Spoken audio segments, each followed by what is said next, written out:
One great way to get information about your products, services, or ideas and figure out the best way to brand them is through quantitative research or using numbers. There are four basic tools that most people use to gather numerical data, survey data.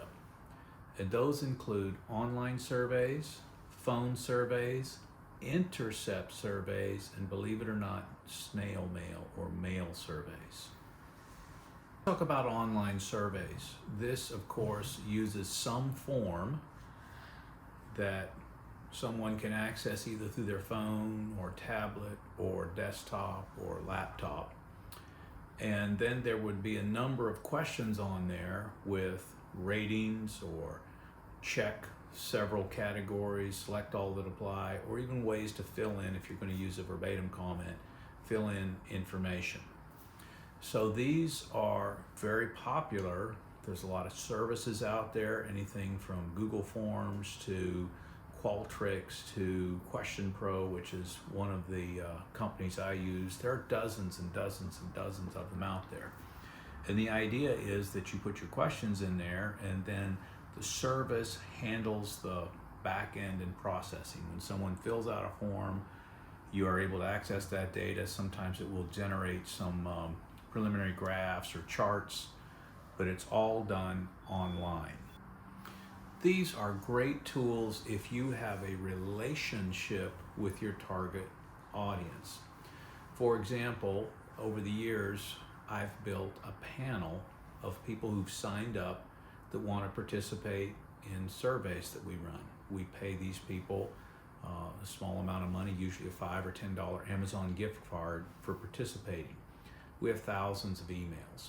We email the link of the survey to the person that we're interested in getting feedback from. They fill it out, and then they send it.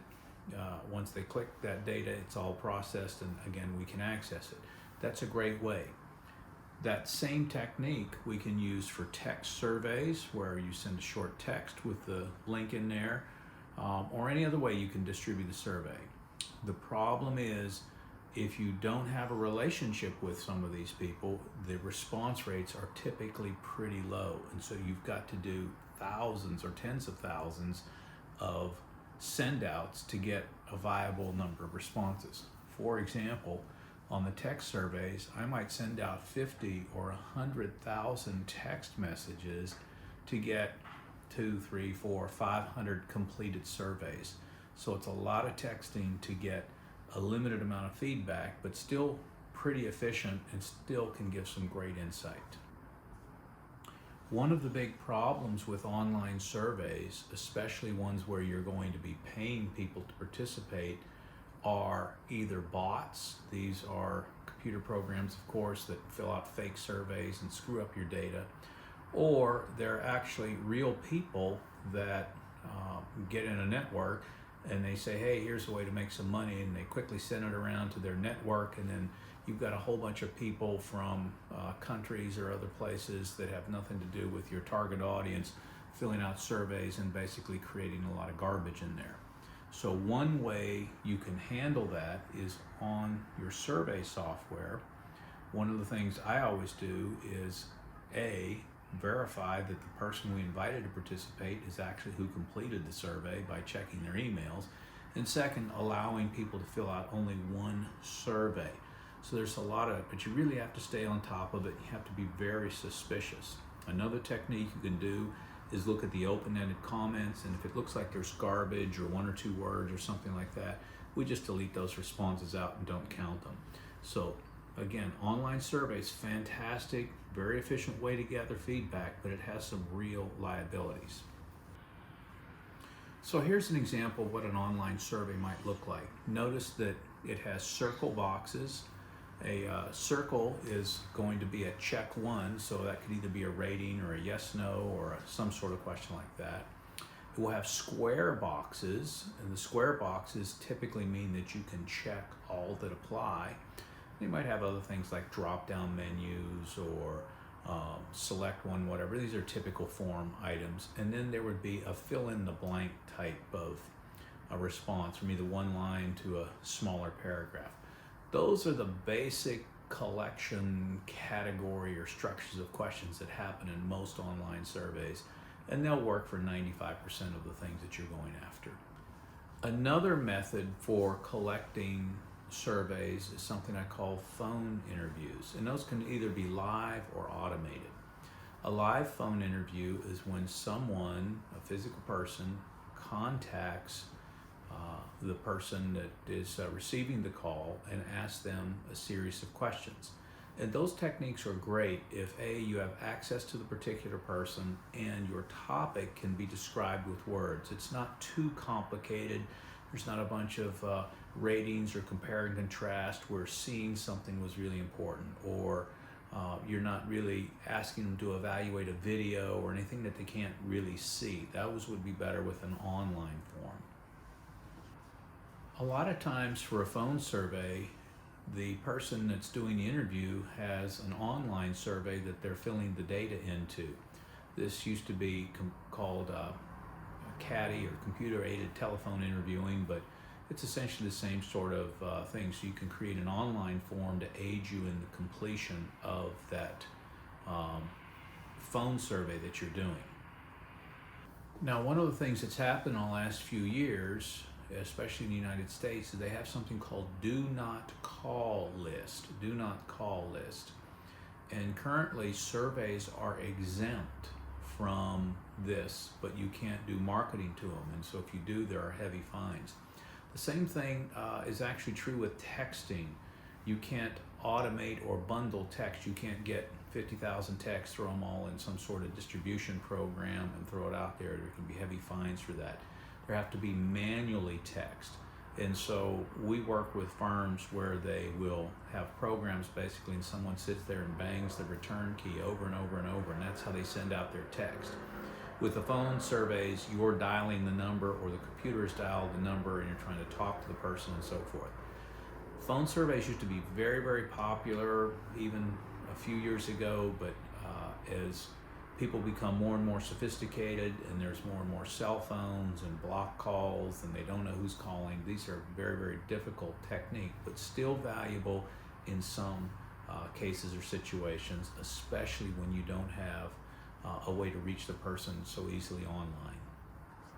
Here's an example of a phone survey for something called Pittsburgh H2O, or Pittsburgh Water and Sewer Authority. This is where you get your water in the city of Pittsburgh, and they also talk about Alcosan, which is a different organization, but you can also get your sewage treatment from them and so forth. And so we're talking about the water supply side here.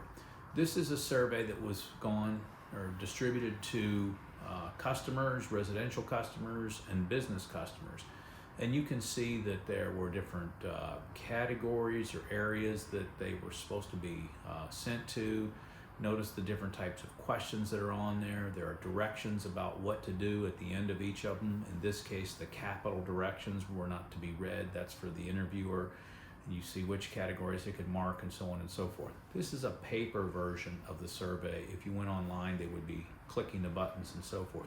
But just to give you an idea of what a phone survey script might look like, this is a pretty good example. Now, automated polls are conducted through the telephone, and so what happens is the computer will read a statement that says the question and press 1 for answer this, or press 2 for answer that, so forth. And here's an example of a script you can see that is then later programmed into automated polls. These are very, very valuable, and you can get pretty good response rates on these, but a lot of the people who respond are people who use landlines. These don't go to cell phones, they go to landlines. And so naturally, those would be people from older households and so forth. So you got to be a little bit careful because this sample can be skewed. But you can get some good insights from it. Once again, there's no way to really have a verbatim comment. You could maybe record a little voice snippet of somebody saying something, but in most cases, You don't, you just want to have them press the buttons, one for this, two for that. So you got to think through it a little bit, break them up. You can't have let's have a 20 item checklist. Those would have to be 20 individual questions. So there's a lot of nuances, but this is a great technique. And so often what will happen is, so far we've explained these different phone surveys. We might use an automated poll, we might use a text survey, we might use an online survey that was emailed to people in our panel. Those are all things, and so I call them combination polls, and those all come together to get a pretty good sample. It's rarer and rarer these days to be able to have one technique that works and gets you enough data. Instead, you have to kind of go out to multiple different sources to gather that feedback. A third tool is something I call intercept interviews or intercept surveys. And this is a fantastic tool if your target audience is all in one place. And so if they came together for an event, or if they were hanging out in the mall, or if they were at a park watching a movie, these would all be great places to do what I would call an intercept interview. And so what happens is you have the researcher, they have a clipboard, usually a name tag of some sort, and they go out and they approach someone and say, hey, we're doing a survey, we're offering incentive, or this is what it's about. Would you mind taking a couple minutes and giving us your feedback about the event?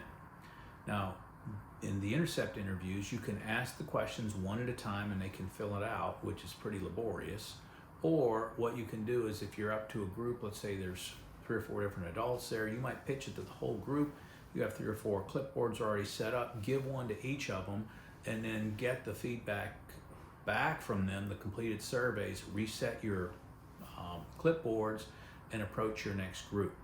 And so it's a very nice technique that if you have a concert venue or a festival or anything like this, and so we run a lot of these surveys throughout the years for many different occasions. And so if the weather's decent or you're inside, this is a great way to get feedback right there on the spot. Now, notice the questions are designed and laid out nicely. So you have to care about graphic design if you're going to use this type of survey. And notice that we're trying to get a lot of questions on the front side of one page, either 8.5 by 11 or 8.5 by 14 for a longer one. Asking people to turn the page over usually does not work out very well. So we try to get it all on one side of the paper and make it easy for them to check or fill in. Now, once we get these back, you can either hand code them into a data file, you could create an online form and click the data in there. But what we end up doing is we have scanning technology, and so we set up a scanner that reads each of these. We'll run through 70 or 80 a minute, scan all of those, and then we go through and verify and double check, spot check the information, and the software helps with that. So within a couple of days, you could have a very nice file from all of the written or verbatim comments. The fourth basic tool is something I call mail surveys. And of course, this is becoming more and more rare, but it is still used. What it is you mail a survey to your particular audience and give them a way to return it, either a return envelope or you mail a postcard with a QR code on it, and they can shoot the picture of that and take the survey. Once again, just like with the email, the better relationship you have with someone, the more likely you're going to get a response. So sometimes I've used these with physicians or alumni from a university or something like this, where maybe they didn't have all of the online emails or other contact information. This can be a great tool to get feedback from. So it has to look a little bit like the intercept surveys, where you see the design here, the layout, it's easy to follow, they can check boxes or categories and so forth. So it's a very nice tool. Of course, sometimes we'll mix these tools. We could use the intercept survey, and then the results, for example, just did a survey where with parents in STEM programs and their students, and they did these at a number of locations throughout the United States and across the world. And what happened was the feedback was collected at the end of each of these events and then mailed back to us where we processed it. Whether they're mailed in batch or single can be